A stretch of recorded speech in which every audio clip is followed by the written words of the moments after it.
3, 2, 1. You ready? You're listening to the Real Pineapple Podcast Network.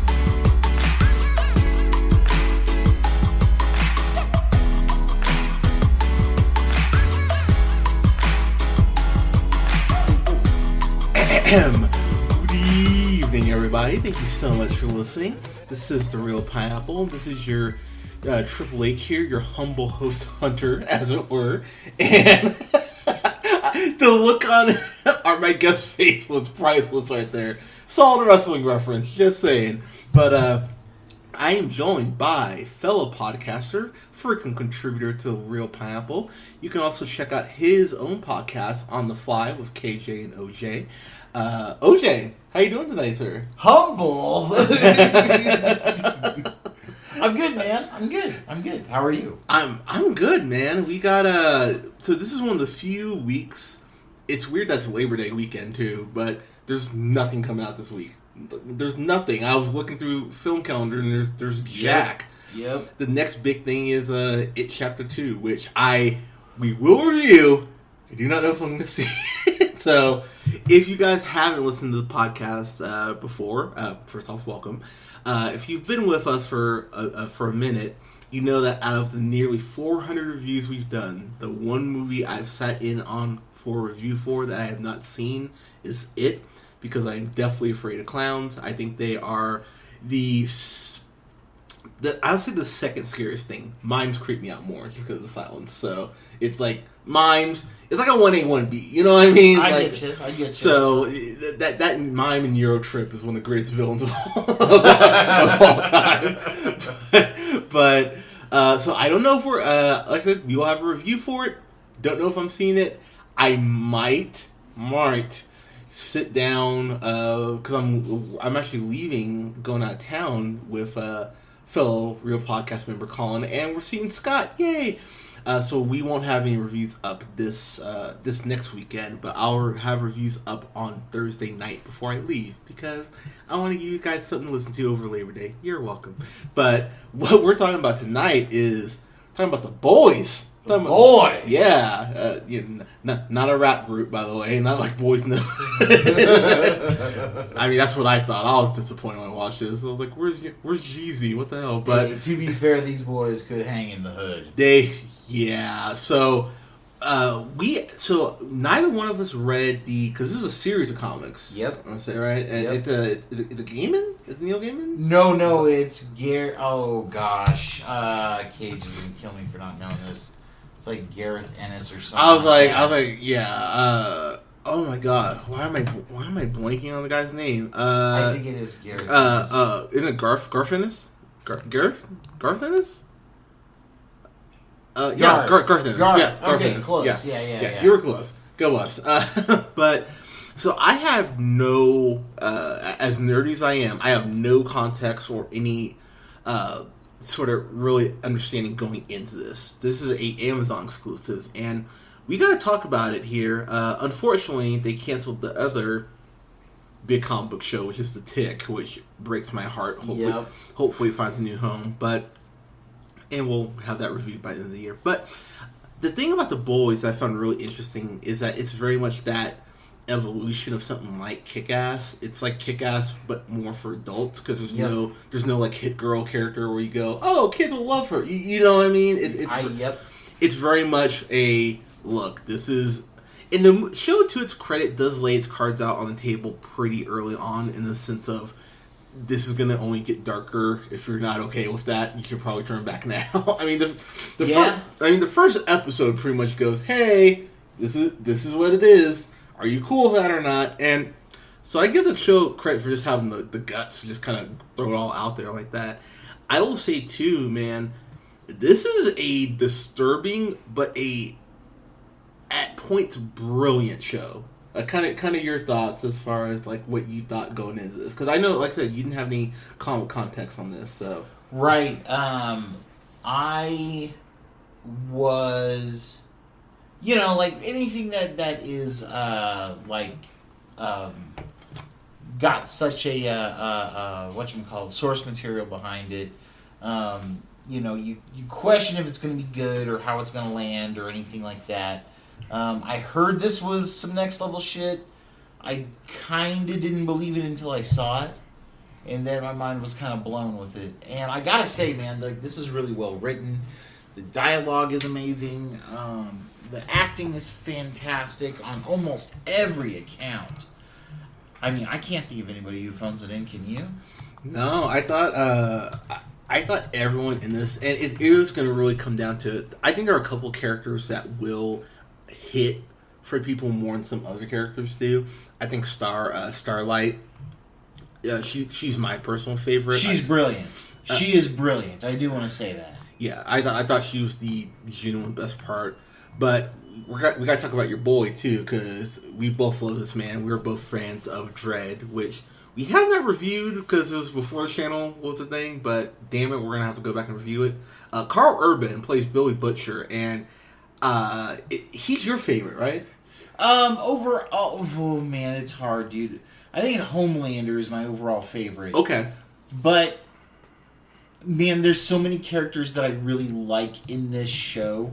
The thing about Billy Butcher, though, Karl Urban, and I said this on my show. I think this is his best role. Yeah, I really do.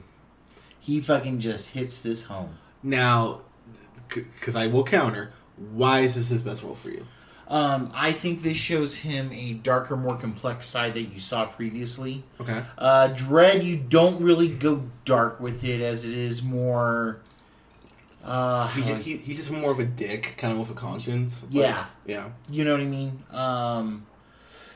With McCoy, he really does the DeForest Kelly super well and everything like that. The most underrated character in Abrams' Trek series, by the way. Oh, absolutely. And we both have agreed on the fact he should have had more screen time. Oh, yeah. In all three of them. Yeah. His stuff with Spock in the third one, though, is some of my favorite, though.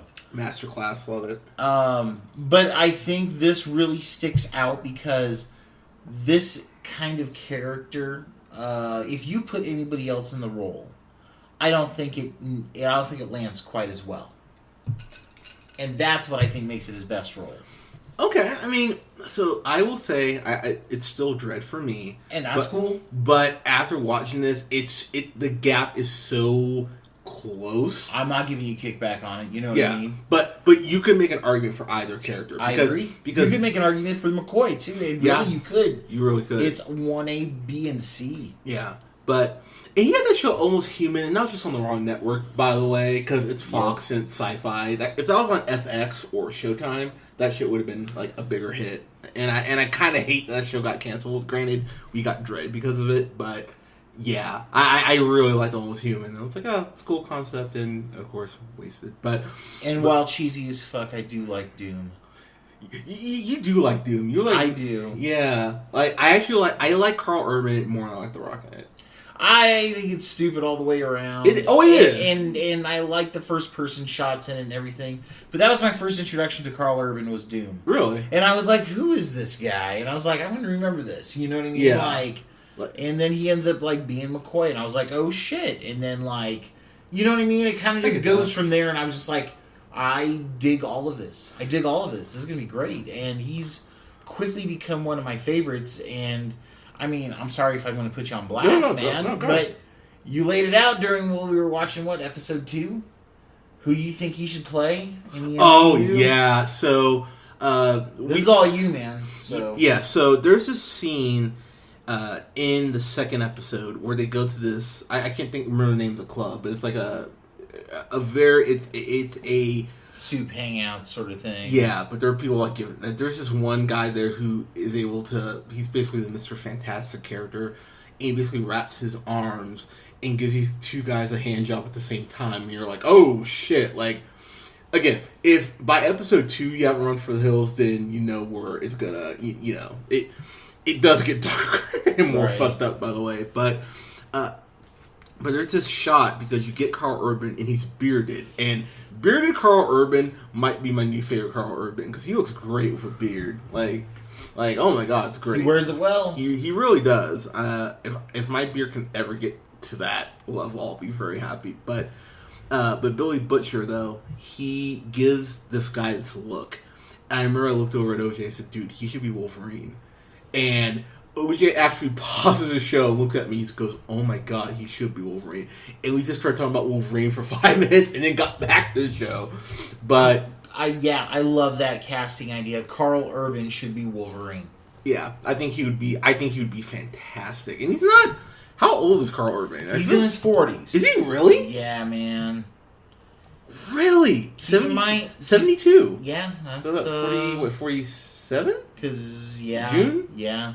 He's 47. That can't be right. 8, Yeah, man. 9, 10. 8, 9, 10. Because I'm born in 81, man. I'm 37. Oh my god, he is 47. Yeah. That is insane. Right. He looks like he's 32, 33. He does. Oh, you know what? Fuck it. Have him be Wolverine. Don't even care. Well, I mean, that's the hang up there, man. I mean, the age is the big thing. I mean, you kind of got to go, super younger, but, dude, he would be so good. Yeah, you know what? If they want, you know what? Yeah. Clone Wolverine. Get X-23 in there. I like it. Because I just want to see him with claws now. That's really all I want. But I thought Billy's character, though, because Billy is selfish. He's such a selfish asshole at points. Yes, he is. That you kind of sit back and go, damn it, Billy. Damn it, Barry. Damn it, Billy. Exactly. Come on, dude. Be better.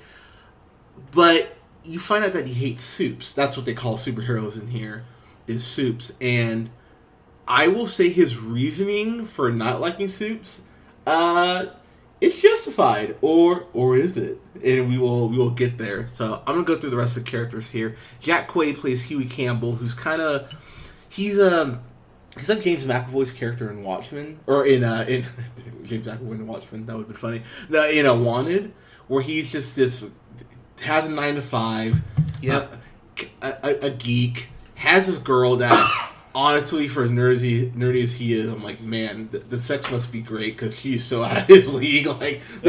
That chick was... She was stunning. I was like, wow, okay. And their chemistry is super cute, which is why when she gets killed by basically the Flash character of the show, A-Train, who's played by Shaft Jr. himself, Jessie T. Usher. I want to say, that's the dumb kid from... Yeah, okay, so... I'm happy he was in this, Jessie T. Usher, because he played Will Smith's son in Independence Day Resurgence, and I have hated him for a minute because of that movie. So I never did see that. Oh, dude, he has this one line that this was my reaction. So I'm gonna say a line, and I'll react to it. All right, baby, it's the 4th of July. It's time for some fireworks. Oh, middle of the theater. I was like, you're the worst. And then I see him in this. I go, wow, I actually liked him quite a bit as A-Train. My only real gripe with A-Train is I would have liked to have seen him be more heroic out in the community. So when he does have his kind of druggy, fall from grace, it would have hit a little better for me. But as far as his dialogue and stuff, I thought he was fantastic in this. Kind of your thoughts? Oh yeah, he is a very good kind of moving piece that kind of keeps us going. Moving piece, nice. Well, no, I mean he really is though. He's kind of all over the place, but he's so central to it because I mean everything that goes back to his girlfriend's place. What was her name? Pop Claw or something like that. And we'll get to the scene with her, which oh my god, which good grief, that was intense, man. Yeah. But he is central to how the plot of this keeps moving. He's like the personification of a MacGuffin in this case. Actually that's really spot on. But yeah, I think he's really good in this. Yeah, I thought he was fantastic. Now we gotta talk about your favorite character. So I'm gonna let you kind of riff here. We're talking about Homelander, who's basically the Superman character. Man. He's the kid from Brightburn grown up, and I'm going to give you credit on this. He is Batman's biggest fear in BVS. When he's talking about what Superman could do, it's Homelander. Yep. And I'll tell you right now, as a mortal, not a mere mortal because I'm awesome, but Homelander is horrifying. He is scary in a way that. He gave me chills a couple times. He says fuck almost as well as Samuel Jackson. Yeah. When he's telling people to shut the fuck up, he says just like this with that. authoritative tone. You're like, oh shit, okay. Like, he's scary. So talk to me about him.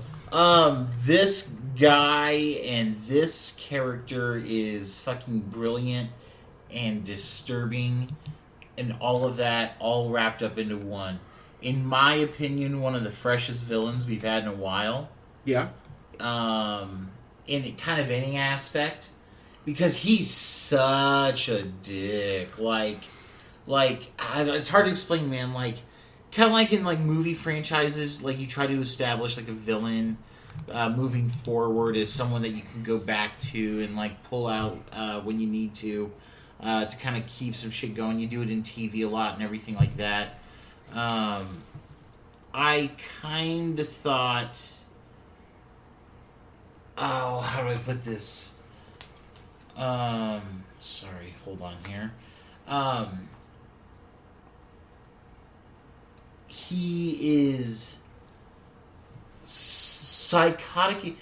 How can I put? He's the scariest villain I've seen on TV in a long fucking time. Could go down as one of the best of the 21st century. Okay. Like, he's that good. It's kind of hard to put into words because I haven't been this impressed with a TV villain in a long time. Long time. And Homelander is fucking great. He's just as scary as you think he might be, an evil Superman could be. The scene where he is working with the military and taking down those forces. Yeah. And he is just laser eyeing everything in that building, and it's just like you just see the glow of his eyes moving through, and it's just such a creepy shot. He's so happy to be killing these people. Yep. That's the part that's scary. And he's doing it with a smile on his face, and you go, wow. Now, I'll say right now, as someone who's been knee deep in villain show, superhero TV shows for a while, he's right up there with Vincent D'Onofrio's Kingpin for me. I was sitting there watching, and I went, he's so menacing but charming when he needs to be, and he plays the public like a fiddle in a way that it's horrifying. But you see politicians, won't mention names, how they do it, and you're like, and you go, wow, this is. And there is this one shot that remind me out of something out of Red Sun Superman, where he is at this Christian like concert or convention, and he's flying above everyone, and he's got his hands out, and people are like chanting his name. It's very much a literal hero worship sort of scene, and it gave me chills just in the way of, wow, this is how dictators get started, is with adoration and power like this, and it's really quite horrifying, if I'm being completely honest. It's the last. I felt like I was watching the last 20 minutes of Brightburn whenever he's on screen, and I mean that because when you just see him, he's terrible pretty much from jump, but to see him descend more and more and more into not only damn near getting off on hurting people, but the power he's able to yield, it's really horrifying to watch. And his relationship with Madeline Stillwell, who's played by Elisabeth Shue, which, oh my god, she's getting work. Yeah, hey, she's great in this. So Elisabeth Shue, I just scrolled up my IMDb and there's a picture of Pennywise, and that just made me go, ugh.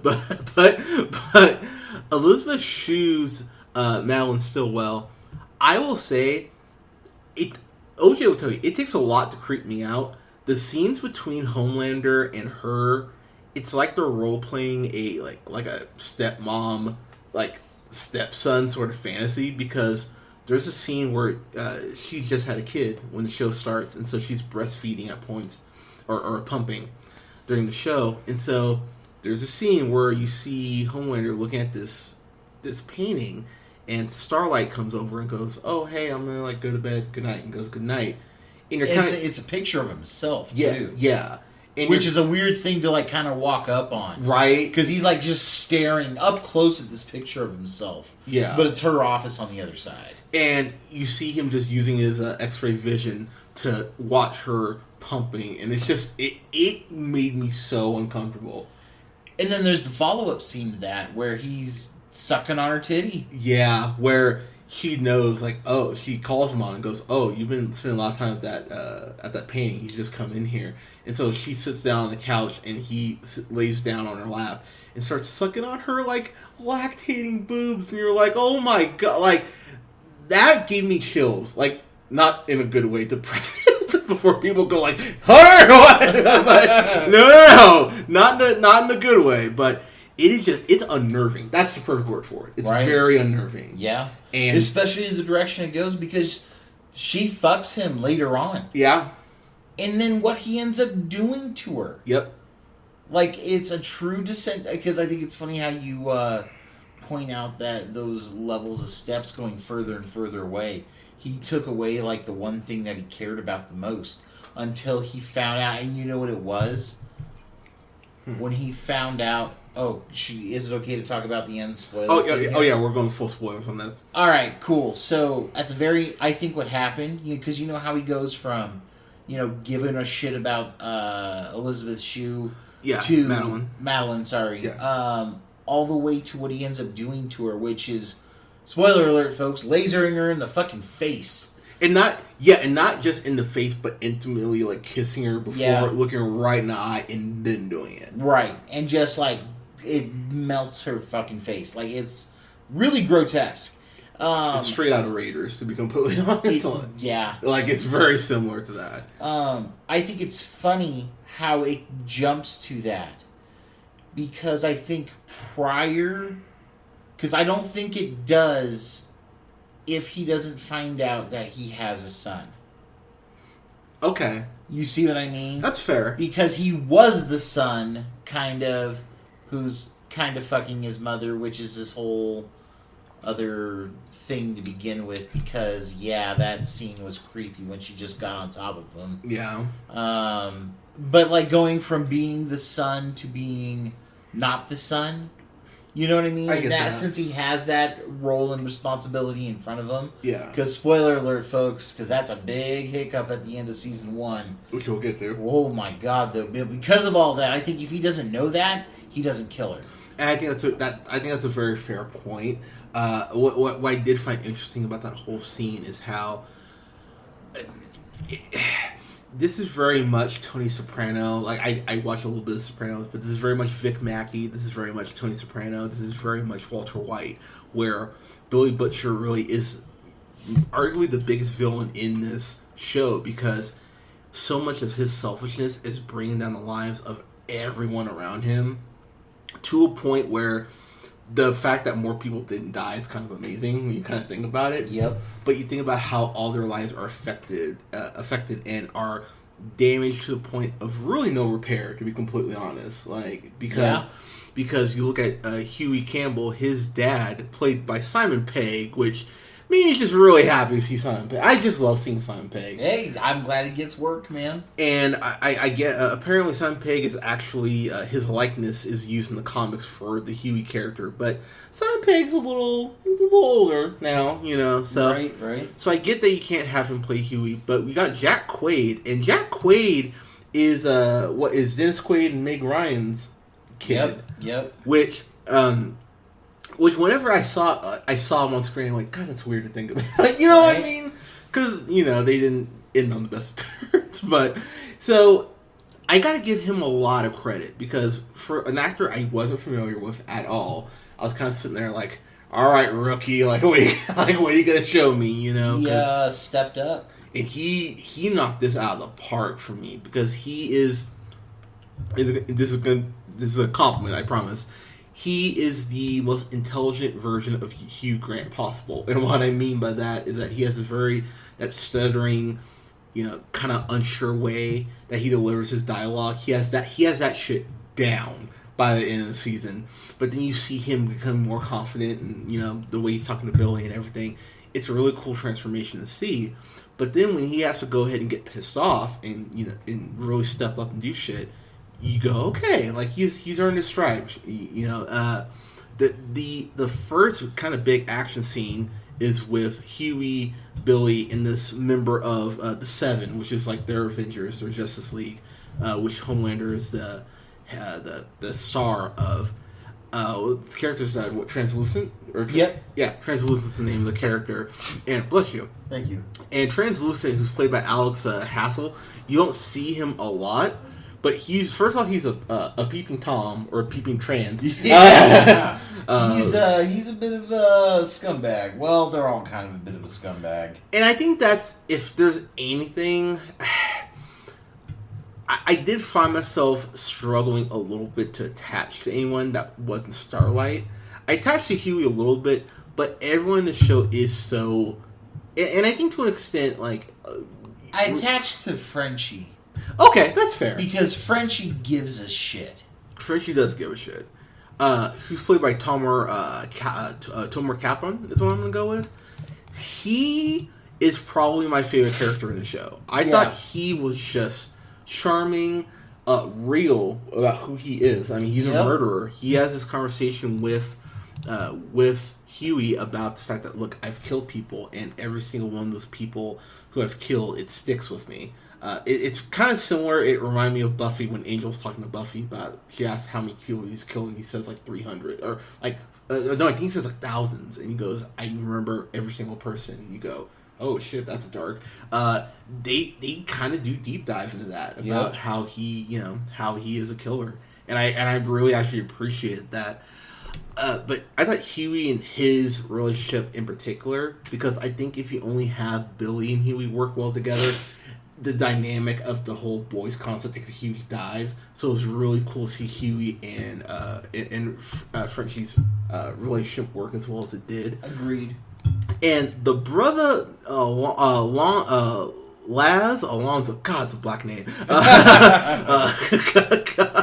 It's like a blaxploitation movie, but or it's a hard A and it's Laz Alonso. Yeah, it might be. I mean, surprising little accent over it too, but he's played Mother. The character's name is Mother's Milk. Yep. And I'm sorry, remind me why they call it Mother's Milk. I can't. Because he's as smooth as Mother's Milk. That's right. Okay, and I will say, again, as a person of color, I love seeing black people, black actors, men and women getting work, and I want to see his brother more stuff. I thought he was excellent. I thought he had a very calm charisma about him. Like, he's not, shooting guns on show all the time or anything like that. But the first scene where he's talking to his girlfriend in front of everybody, oh my god, that's so good. Well, OJ has definitely heard me on the phone talking to Leia, I love you, babe, and I'll get off the phone and he'll look at me, he's like, nerd. It's like, whatever, nerd. But it's very much that scene, and they all just clown him. He's like, I love you, babe, and he goes up. And everyone starts to laugh. It's so hard, dude. Yeah, he's like, whatever. Like I love her, okay? I found it really funny and really sweet, but he's a badass when he needs to be. Oh, man. Yeah, absolutely. Yeah, you can see why him and Billy... And I will say, they let you know enough that him and Billy have a past. Got into it a little bit. I hope in flashbacks or something like that, second season, we get a little more of that flushed out. I'm hoping so, too. Because I feel like there's a lot more. There's a lot more there, clearly. Which season 2 is happening. Yeah, which it's shooting actually as we speak. So I don't know if it's actually shooting, but they're working on season 2. So hopefully we do get more of that backstory. Now let's kind of go through the rest of the 7 here. So Dominique, I'm gonna butcher your name. I am sorry, Dominique McElligott. I'm gonna go with that. She plays McElligott. Yeah, let's go with that. Okay. She plays Queen Mauve, who's the Wonder Woman version. Except he's stronger. I'm kidding. I can't. Before anyone yelled at me.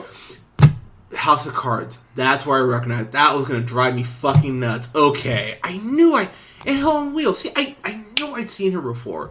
Damn, I really like her. I've seen her a lot of stuff, and I'm sitting there looking at her filmography. I knew I didn't recognize her, but first off, just get out of the way. She's absolutely gorgeous, stunning. Yes, yes. I loved the way that they portray her character.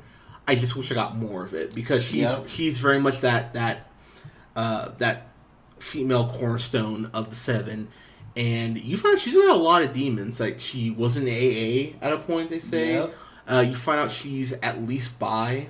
Yep. Well, she's bi, or pan, probably one too. But she has a girlfriend who she goes and talks to after this issue with a Flight 37, which we'll get to. Which my God. Which, Ooh. good grief.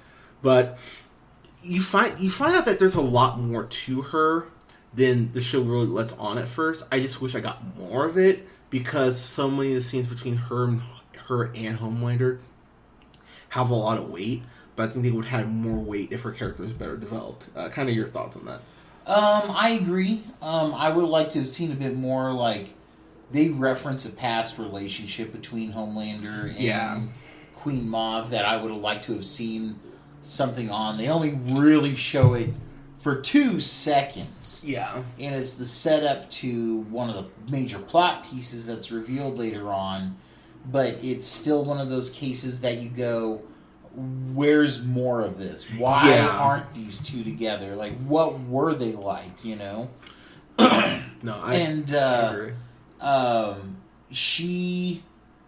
scene with the ex-girlfriend, I thought was her best scene. I agree. I agree with that.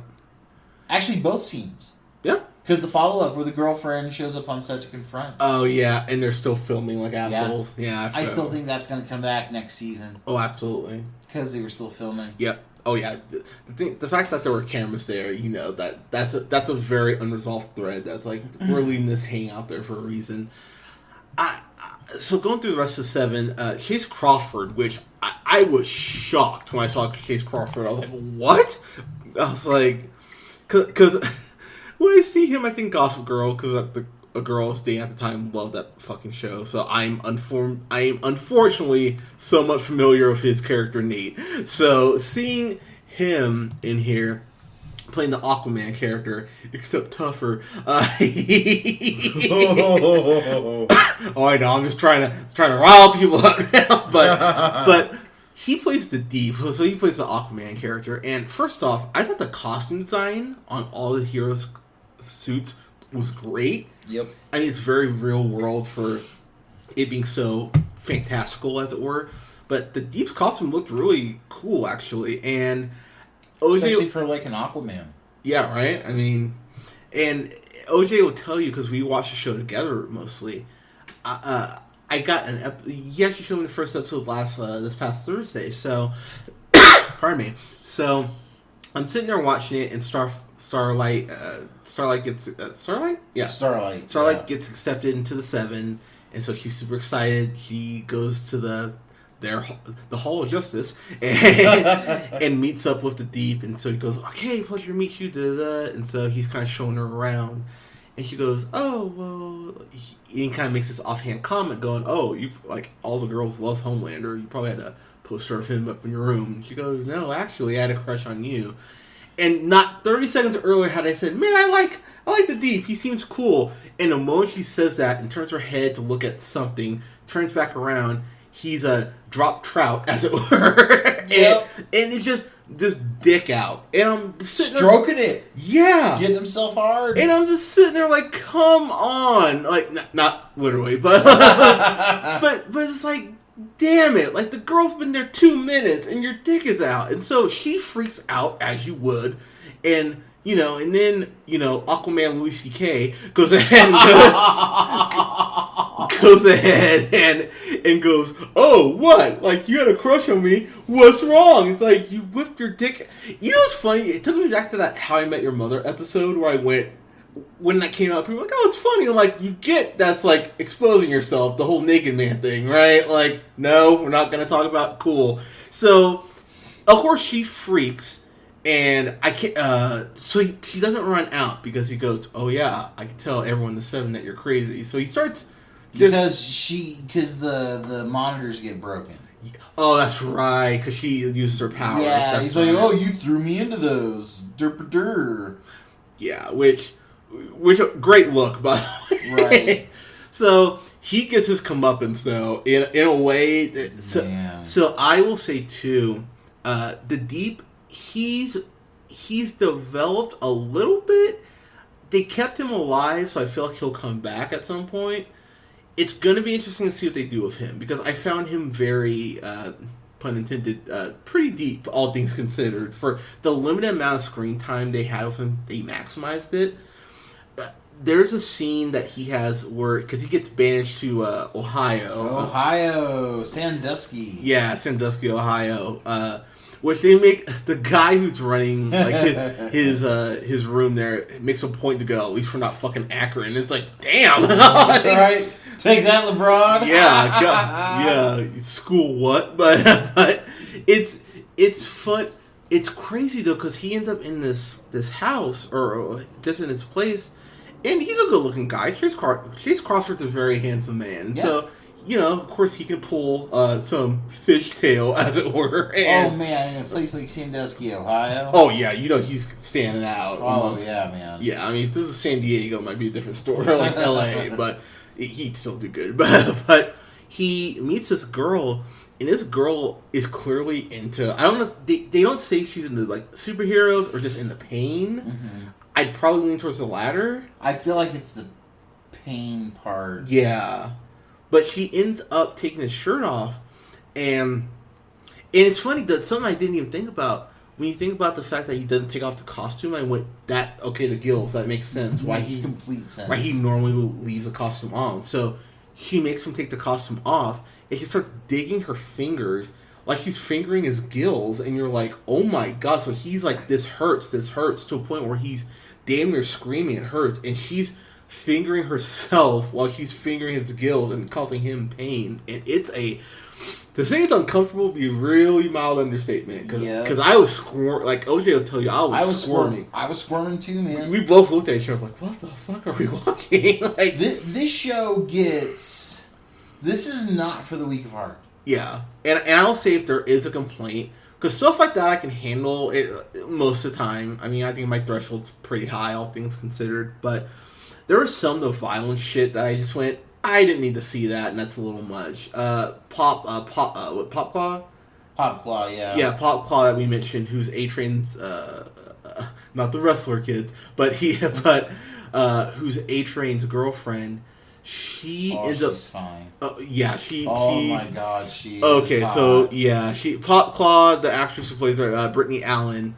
Girl. She is stunning. She's absolutely gorgeous, and I thought she was good here because she plays an addict really, and just the way that you feel her desperation, just her trying to get through a day. I thought that was actually really well portrayed for the limited amount of time that she had. Agreed. What trips me out though is that there's a scene where she's basically 69ing her landlord without 69ing him. She's sitting on his face. Yeah. And so she gets off, but in doing so, she squishes his head between her thighs, and his head just explodes into hamburger meat or human meat, whatever. And she's wearing a skirt, so she sits up, and you just see it like drop off of her. And that was one of the rare times I was like, all right, like that was a little much. I heard the sound. I can 1 + 1 = 2. Like I don't always need you to show me everything. Sometimes my imagination can fill in the. She rode his face like a bucking bronco, and it was with Gallagher on his head. Wow. You're welcome. Wow. That's accurate though. Lucky bastard. Yeah, there are worse ways to go. Oh, that's the way to go right there. To be fair, yeah. And they were role playing too. That was the funny part. Yeah, like he was like robbing a bank. Yeah, and she goes, yeah. You're just like, oh my god, that's intense. Yeah, there are worse ways to go though. Like to be fair, I think the only member of the 7 we didn't mention is the guy who's always dressed in black, whose name I can't even remember. Black Noir. Thank you. And he doesn't say anything at any point, and I will just say, like, he's kind of like Franklin on the Peanuts game. Like he's just kind of like he's just kind of there, and I know there are people who've read the comics who are like probably scream like, this happens with him. It's like, that's cool, but could you give him a cane or something? Like, give me a reason to give a shit. He's barely in all the shots too. Like all the rest of the 7's around, planting trees and whatever. But, I love how Homelander acknowledges him towards the end. He goes, except for you, Black Nar, keep up the good work, or something like that. Yeah, no, that's exactly it was something along those lines, like, Homelander's this diabolical, evil motherfucker who's, like, running the Seven like it's his own, like his own little mini army, you know, of, like, little generals. And Black Noir, and everyone's kind of fucking with everybody, except Black Noir. He points him out, just like, you're doing great. Yeah, yeah, and that's all he says. Yeah, I just thought that was my favorite joke in the whole thing. And Black Noir just kind of nods, and that's it. Plays a piano. Yeah, so there's a scene near the end where he plays a great piano. Yeah, and he just stares this guy down like yeah. like mean mugs this dude because he's playing piano first. So he sits down next to him, and he goes like, just looks at him. He goes, "All right, I'm just gonna get up now." And Black Noir, you can practically hear him go, "Fucking finally!" He just starts playing himself. It's a pretty cool scene too, honestly. And yeah, he plays a damn good piano. Yep. I want to get into Starlight because she's my favorite character. I would get into Starlight, but but Starlight though, and I know, couldn't help myself. I just want to say before you go on your spiel about her, go. I just want to say in this one simple thing about her, I think she's fucking fantastic. Yeah, through and through, by all means. So I had not seen her in anything, and I gotta be honest, it made me go, where has this girl been? Like, seriously, where has this girl been? How did we not know that this woman existed? Because and it's weird, I'm trying to find her on IMDb and it's giving me nothing, but, there we go, Erin Moriarty, who plays, her civilian name is, Annie January, which I actually like that name, it's like pretty. Right. I'd start my year with her, but Erin Moriarty though, she's the conscience, I would say, of the show, because there's a point where even Huey he doesn't quite break bad, but he's like fighting it, but he kind of does some shady shit. Annie is really just Starlight. She really is the person who is just trying to do. You know, she's the Superman. Just trying to do the right thing. Yeah, she's the Superman. She's the young Superman. She's young Peter Parker. She's just trying to do the right thing. Like that's her moral compass. And she's the ideal in a world of non-ideals. Wow, that's poetic. I really like that. Look at you. Thank you. Yeah, I got someone's been reading, but she's amazing in this, and she's stepping into really the great unknown of, okay, I've always wanted to work with the Seven. This has been my dream since I was a kid. And then it's a very harsh lesson that sometimes what you think you want isn't actually what you need. And she gets she gets put through the ringer, man. I just want to give her a hug. Not just for that reason, but I actually just want to give her a hug because she gets emotionally just wrecked throughout this first season. And I mean, if anything, it hopefully makes her stronger, but there's a point where Homelander is damn near about to zap her. Man. Because basically the Seven figures out that Huey and Billy are working together, and that they're the ones who killed Translucent.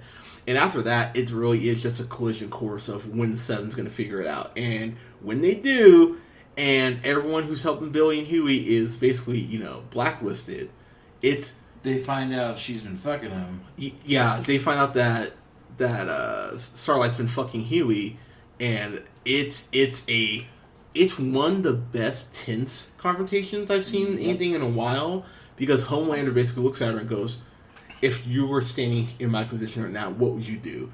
And it's a very, well, I know what I would do, and that's not a good answer for you. And Queen Mauve steps up and luckily calms tensions, but it's a really tense scene. Which is a great part, too, because Mauve checks him. Yeah. Kind of puts her chips in, and he's like, okay, yeah, he backs off a little bit. He backs off a little bit, Which was shocking, to be honest. Agreed.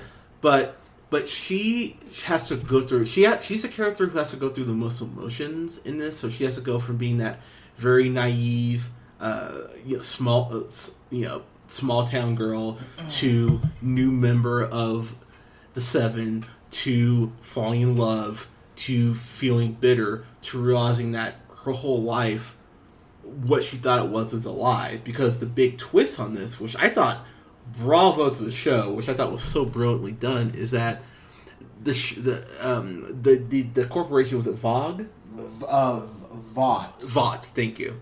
VOGHT, and the G and the H are silent and the O's and all. Yeah, we make heroes super, which is just a great fucking tagline too, by the way.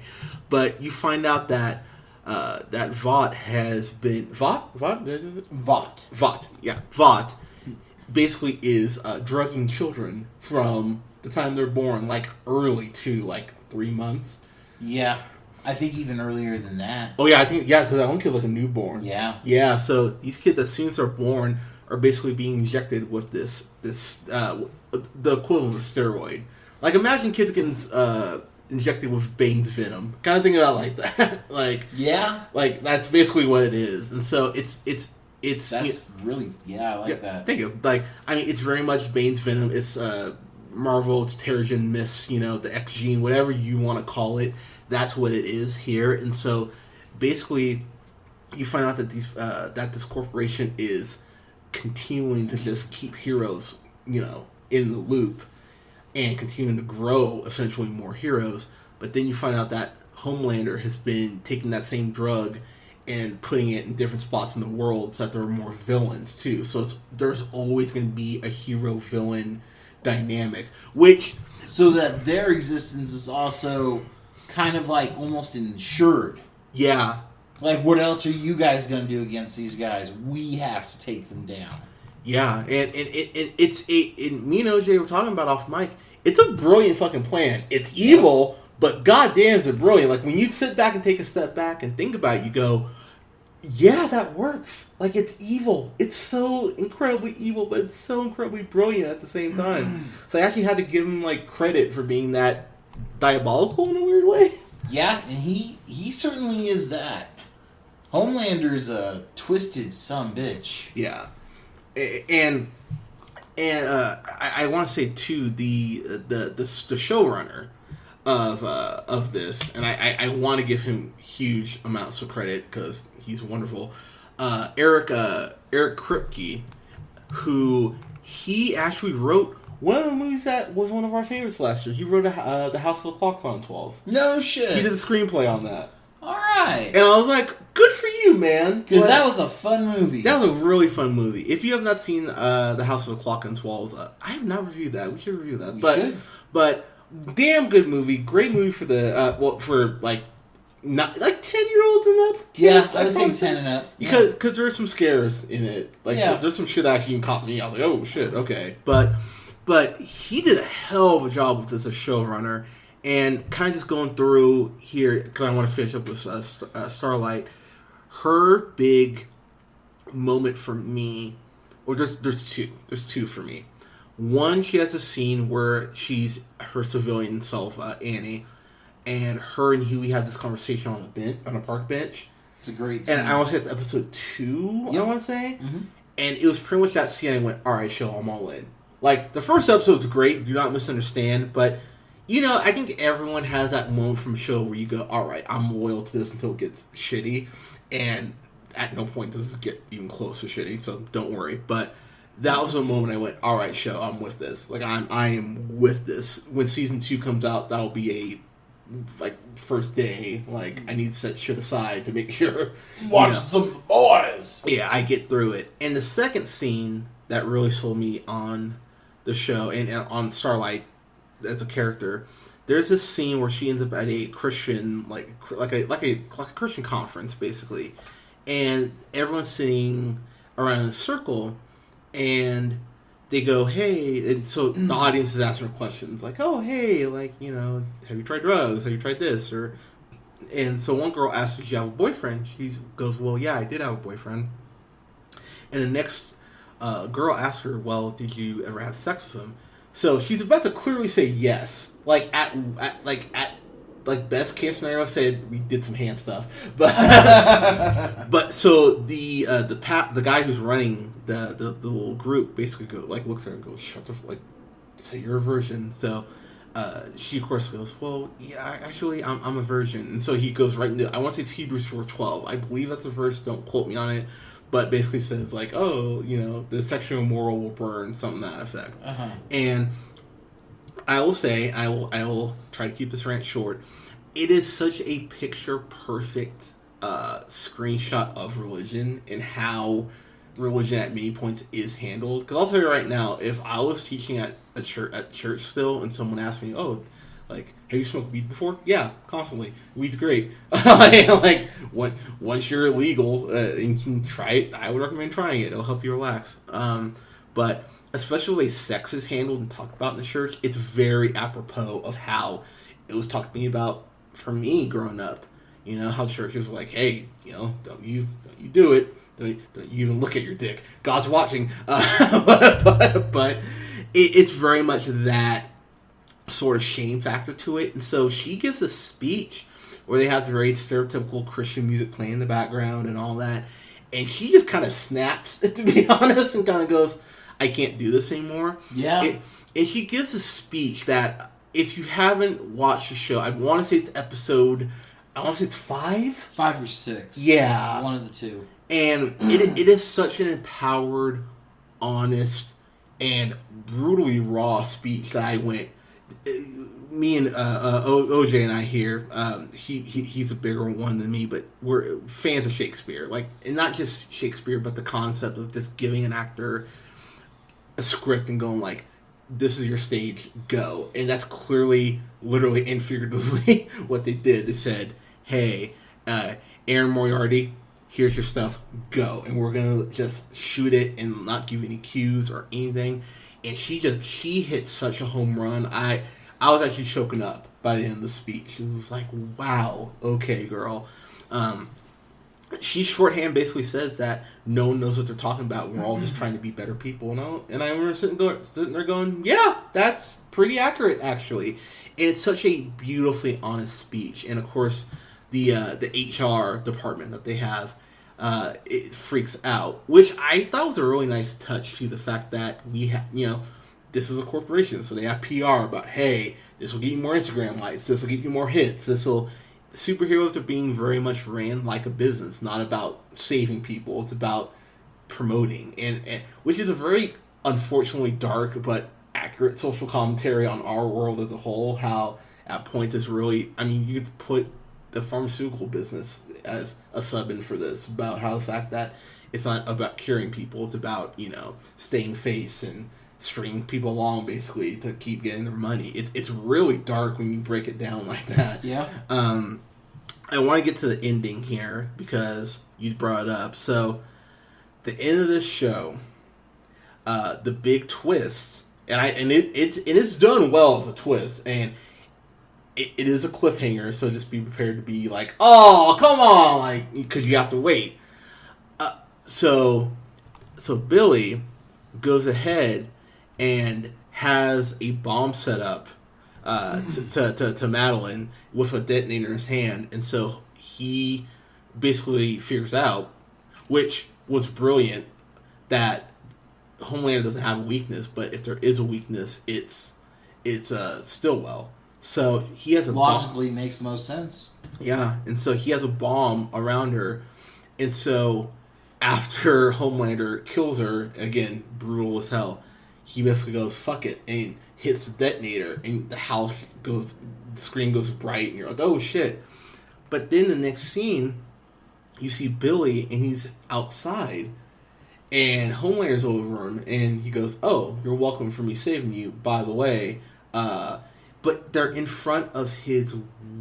Was it his wife? Yeah. It was his wife, that's right. His wife who went missing. Yeah, so they actually... So if you want to kind of get into that storyline real quick. Yeah, so Billy Butcher, the reason why he is the way he is, his wife, who used to work for Vought, according to Billy, she was raped by Homelander, and she went missing one day, never to be seen again. And that was 8 years prior to the events of where the show was. Like, at one point in the show, they talk about how they put up a headstone for her, and Billy fucking refuses to believe that she's dead. And smashes it later. Yeah, with a sledgehammer, which is a real powerful scene. Yeah. But anyway, the story that Homelander is told, because he looks into it, he is told that she died during childbirth. Childbirth, yeah. She died during childbirth because she ended up being pregnant from Homelander. Which... And that both she and whatever was born died as well. Well, turns out when all is said and done at the very end, Billy Butcher wakes up basically on his missing wife's front yard. And out comes a boy who looks a lot like Homelander. And Homelander flat out says that he's his father, and she is shocked to see Billy, and man, what a fucking thing to leave off on, because that kid's eyes glow red. Yeah, man. It's such a trip, and you're just like, oh, what the hell? So, I'm really curious. So, we are both, I think we're both in the camp, we don't think she got raped. I don't think she was raped either. Yeah, I think she was having an affair with Homelander. Mm-hmm. And if that's the case, oh, dude, that's gonna hurt a lot if that's the case. I almost hope it's not the case and she was raped. I know it's really dark to say, but just given the circumstances, I think Billy would go on shooting spree if that were to happen. I think that's the only thing you could take away from Billy, though. Yeah. So if you're gonna take anything away from him, it has to be that. Yeah. That pain, oh, that God. anger is not justified, man. Yeah. Everything you did is now questionable. Yeah. Oh God, that really. Oh God, I almost want that to happen. Oh, I mean, I'm just saying that it's a possibility, man. No, I feel like we were both, and that was something we didn't even hesitate to say that's how we thought. So, unfortunately, I think that might be exactly what the case is. So, we'll see. Wrapping up here because we're closing in on an hour. One other character I want to get into real quick was, and I'm going to butcher your name. I'm sorry, Karen. Fukuhara. Yeah, we'll go with that. She played Katana in Suicide Squad, which you wouldn't know because her face was half covered. Right. The one thing I did remember saying on Suicide Squad, because I fucking hate Suicide Squad, but I remember saying that she had a great physicality to her, and I'd like to see her in something else. Yep. And go figure, she gets the points, and she's way better than this because they gave her shit to do. And it's funny, she doesn't talk. It's kind of reminiscent of Mila Jovovich in Fifth Element, where she really doesn't say a word. And yeah, I like that. I like that a lot. Right? And she really just has to do a lot of acting with her hands and with her eyes, man. Yeah, and because even her face doesn't really move a lot until later episodes, but the way she looks at Frenchie, though. Yeah. I mean, and there's just this genuine, she's only called the female right now. Yep. But she had, they say her names. I think it's Kamiko. That sounds right, yeah. But the way that she latches on to Frenchie is so freaking sweet. Mm-hmm. And he just cares about her. And I don't know if it's ever going to go romantic. I honestly would kind of prefer it doesn't, if I'm being completely honest. But it's probably going to, honestly. I mean, it depends on how they handle the romance. It could be good. Yeah, it could be. But it could. Could. Yeah. I can't just write it off. But it's a genuinely sweet friendship for now. Because he really does care about her. And they find her in a cage, too, which is, all sorts of not dark, which is so unlike the show.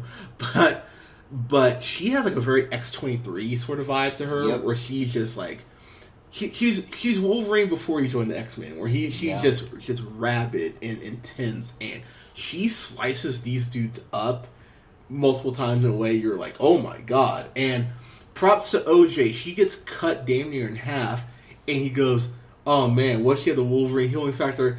And Frenchie leans over because he's crying, and she opens her eyes, and OJ goes, oh my God, she does all the Wolverine healing factor. Yep. So props to you on that. I appreciate it. Yeah, you definitely called that. I will say, the only real complaints I had is I wanted Queen Mauve to be developed more. I would have liked a little more background between Billy and the other boys. in the group not named Huey. And I would have liked some more, like, Black Noir, just, again, you got Franklin here. It's like, I would have liked a little something for him. If he's important later on, cool, but foreshadow, give me fucking something. And then I thought some of the scenes were shocking for the sake of being shocking. I felt like they didn't need to push it that far at points. But honestly, those are a few complaints, but not enough to take away from my enjoyment of it, or my significant enjoyment of it. So, kind of wrapping up here for me, I'm between an A+ and a fan-fucking-tastic. Like, I'm right there. Mm-hmm.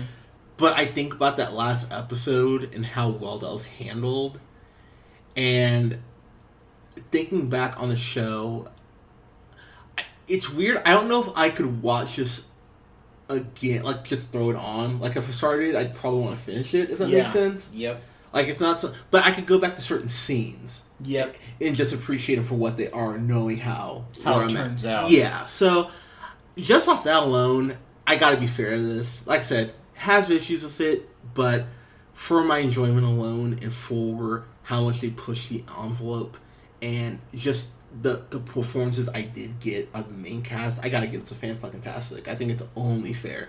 It might even be a low fan-fucking-tastic, if there is such a thing, but it's a fan-fucking-tastic. This is something you need to watch. There's nothing superhero relating to a Joker, which is mid-October. Yeah. So, yeah, you got 2 months to watch, well, like 6 weeks to watch The Boys. Just hour-long episodes, solid hours. Yeah, and 8 episodes. Yep. And so we got through it in a day. Yep. Like, we started yesterday around noon, and we were done by like 7. Somewhere in there, like 8:30ish, because we took a break. Yep. So, yeah. Give this a watch. It's absolutely worth it. Fan-fucking-tastic for me. OJ, final thoughts and grades, sir. So, I didn't know what to expect going into this. Yeah. And my God, have my eyes been opened. So, for the sheer factor that this is like one of those kind of thing that pops for me a little bit more so than others because I hadn't seen anything quite like it before. Yeah.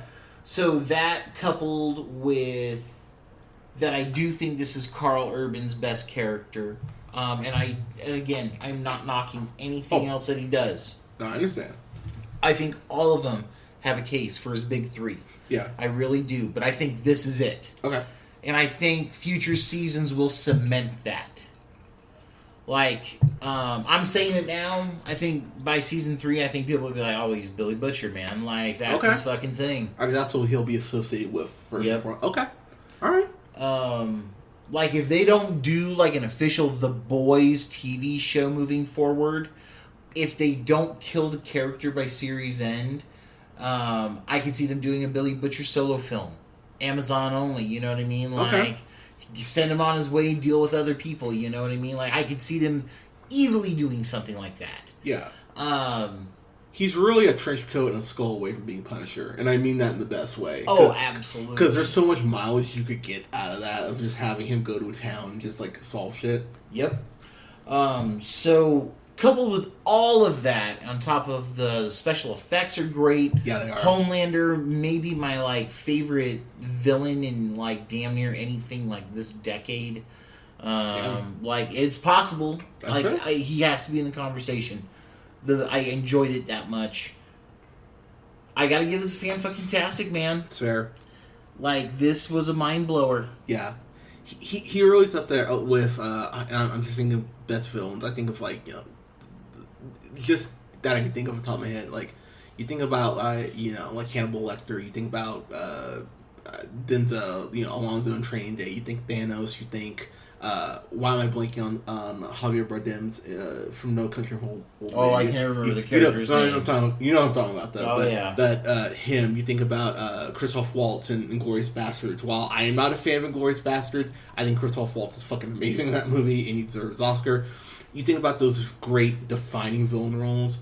I think Homelander, he could be in that conversation by the end of the next season. And what I mean by that is that you'll name him in, like, that top tier villains You know what I mean? Yep. I think he has the potential to get there. Well, what was really awesome was that he sustained all season. Yeah.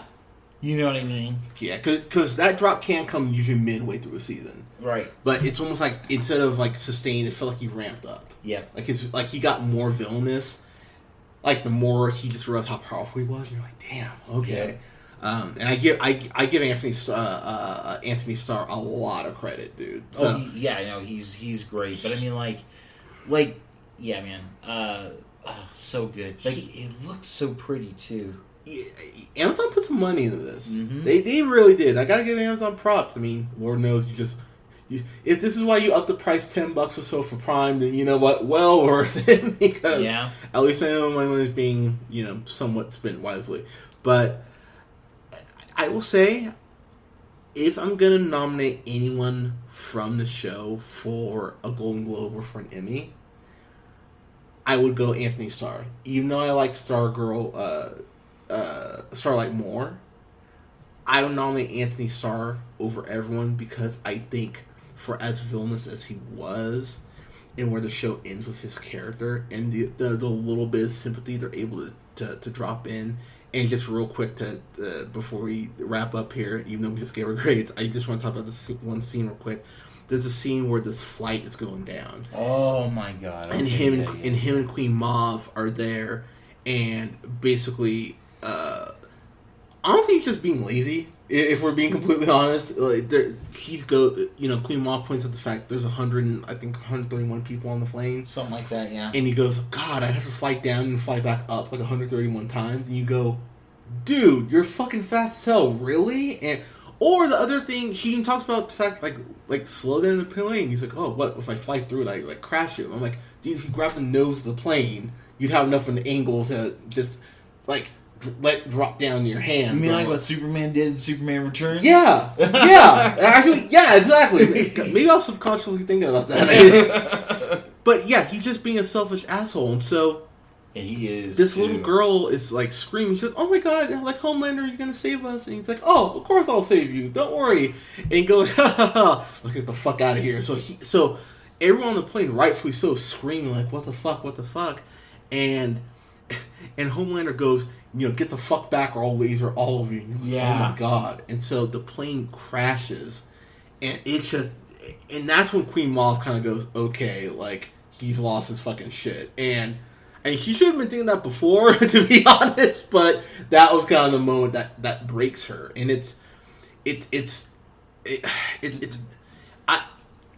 I will say, because I don't think they're done with this, I think the fact that the plane crashed and there were still enough people standing there, I think someone recorded it. I really think something's going to come from that. I think that will come back season 2. It very well could, man, because I was just going to comment, like, that shot where Homelander is holding Queen Mauve and the plane is actually going down. They're watching it go down. Yeah. Like, dear God, like, that is such a gut-wrencher because you see a couple people, like, fall out of the plane. And I can't help but wonder, I mean, was that over water? Was that over land entirely? Like, that's a good point. Like, I don't know. I didn't get that good of a look. But, they just show them on the beach later, but it doesn't mean they didn't fly to the beach or whatever. Right.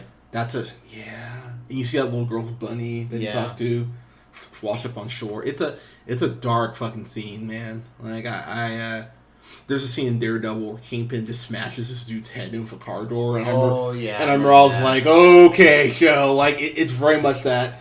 All right, shit, I remember that scene. Yeah, and it's just it's a gut wrenching scene, and I give the show. The thing is, you can't say the show doesn't have balls because it has big brass balls because it knows this will offend a lot of people. There's no doubt it will because if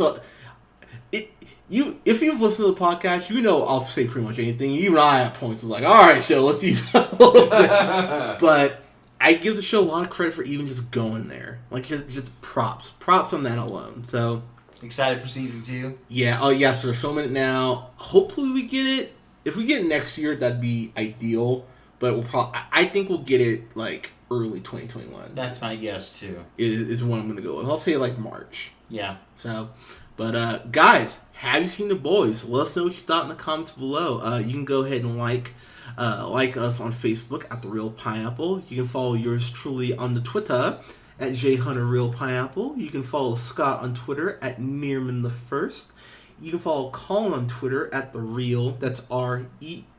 Pardon me as I burp. That's the R-E-E-L O'Neill. And you can follow us on... Alright, here we go. SoundCloud, Spotify, Apple Podcasts, Google Podcasts, Podbean, and Stitcher Radio now. So go ahead, hit that subscribe button. Make sure you're the first to know when we have new stuff drop. OJ. Yo! Can you tell the people where they can find you, sir? Oh, absolutely. My personal Twitter is the O to the J. That is capital T-H-E, capital O, the number 2, T-H-E, and the capital J. You can find KJ and myself collectively at KJ and OJ spelled out. That's KJANDOJ. And you can find our show On the Fly on SoundCloud. Boom. And I will say I will be helping you stream here this month because you want to play those Ultimate Alliance games. We're gonna get to Ultimate Alliance. Yeah, it's gonna happen. So you'll see me on there. You'll actually be able to see my face for once. So right. So all the more reason to tune into your. Stay tuned to Twitter for the when and the how and the. Well, the why is for why the fuck not. Yeah, exactly. they're fun games. Exactly. They really are fun. But guys, this week, thank you so much for listening. We'll have reviews up this week for Where'd You Go, Bernadette, and then for that new Bruce Springsteen movie that came out. Like it's more of an indie movie, but it's about the I want to say I think he's in the Middle East and he just grows up listening and loving Bruce Springsteen's music. I'm not a huge Bruce Springsteen fan, so I'm actually just curious how it's gonna play for me. Blinded by the Light, that's what it's called. I'm actually really excited to see this. So that's an interesting. I mean, it feels like taking one artist and turning it into a musical is like a new thing these days. Yeah, it's kind of like the new Colin book. Yeah. Like, yeah, it's kind of becoming a trend. And so, I mean, Bruce is a good choice because Bruce, one of his always like the things that people have always talked highly of is how his music relates to the everyday person. Yeah. So that alone can like drive it enough if it's in the right context. Because I mean, across the universe, people were like, "Well, I mean, how does a musical to the Beatles music work?" Well, that's how it works. Yeah, and it worked really well too. Right. So yeah, Blinded by the Light and Where'd You Go, Bernadette? Well, I'll have a review up for that before this Labor Day weekend starts. Guys, thank you so much for listening. OJ, again, thank you so much for being on. I appreciate it. You guys have a good night. Take care.